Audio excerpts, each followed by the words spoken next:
what the Grand Ambassador, the Minister for the Customs, and the Ambassador Superintendent say all the time. Folks, it gets a little cold out there for the folks. We tell folks all the time, once you come into the Mexican Empire and start to train, basically I'm going to use the word married, by the knowledge. Given that we are 180 degrees diametrically opposed to how 99.9999999% of our kith and kindred proceed in just about everything because of the rim and rest thing. Well,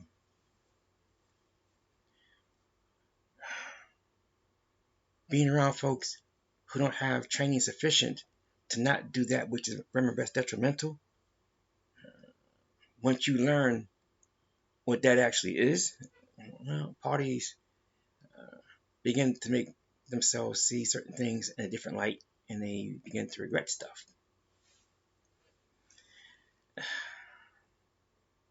Now they want to come back to the Mexican Empire. It's like, pause. We're not going to spin the block with you. We're not doing that. No.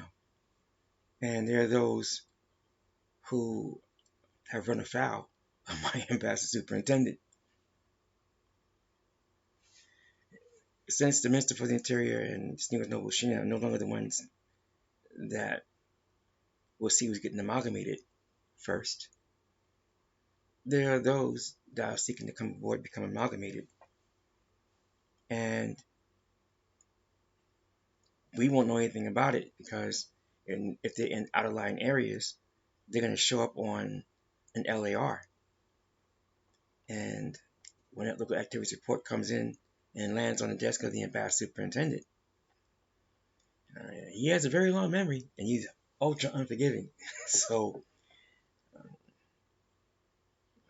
if you're someone that has come for us without cause and he's seen you do it,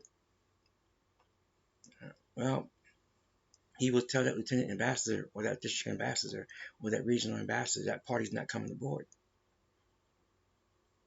And that will be the end of that.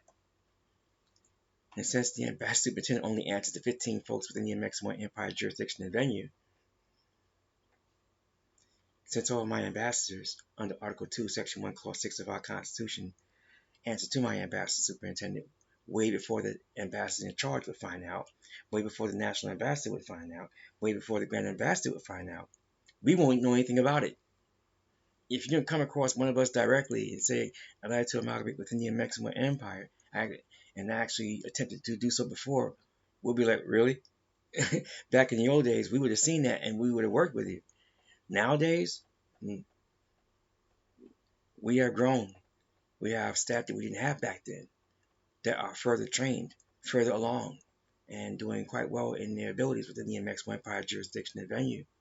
And some of them, they've gotten like me, non patiente et stulti. They suffer no fools.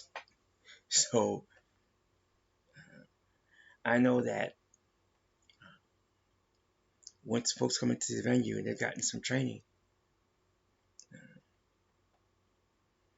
they begin to realize just how flimsy what the condoms and hostiles have and are using to hold back the masses.